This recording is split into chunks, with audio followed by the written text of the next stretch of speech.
Hello, my name is Dylan and I'm a student consultant at Hassle-Free Education.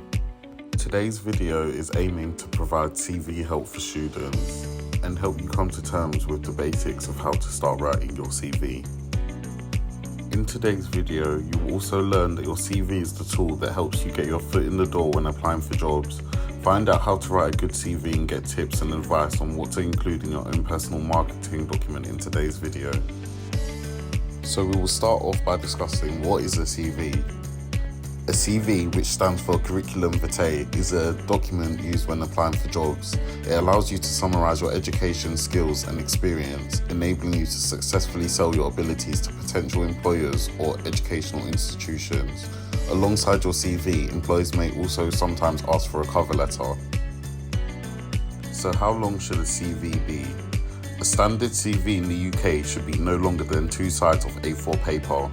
For example, a school leaver or recent graduate with minimal experience may only need to use 1 side of A4, or a 3-page CV might be needed for those in high-level roles or those working in multiple jobs over the last 5 to 10 years. While it's important to keep your CV concise, you should also avoid selling your experience short. It's all about the balance. To save space, only include the main points of your education and experience. Stick to relevant information and don't repeat what you've said in your cover letter. If you're struggling to edit your CV, ask yourself if certain information sells you well.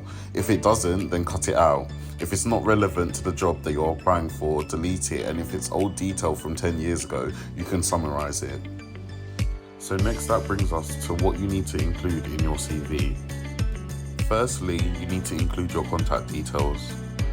Include your first name, home address, mobile number and email address. Your date of birth is irrelevant, and unless you're applying for an acting or modelling job, you do not need to include any photos.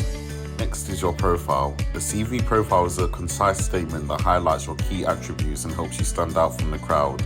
It is usually placed at the beginning of the CV and it picks out the most relevant achievements and skills while expressing your career aims. Following your profile, people usually put their education. List and date all previous education, including professional qualifications. Place the most recent first, including qualification types and grades, and the dates. Mention specific modules only where relevant. Following the education section, it would be good to include your work experience. List your work experience in reverse date order, making sure that everything you mention is relevant to the job you're applying for. Include your job title, the name of the company, how long you were with the organisation, and your key responsibilities.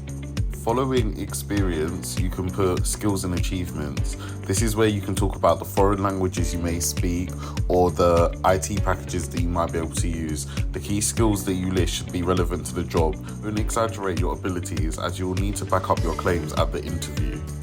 Additionally, you can also add interests to your CV.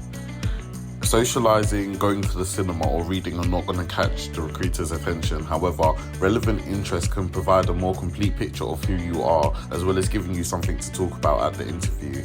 Examples include writing your own blog or community newsletters, or even being part of a drama group. If you don't have any relevant hobbies or interests, then you can leave this section out.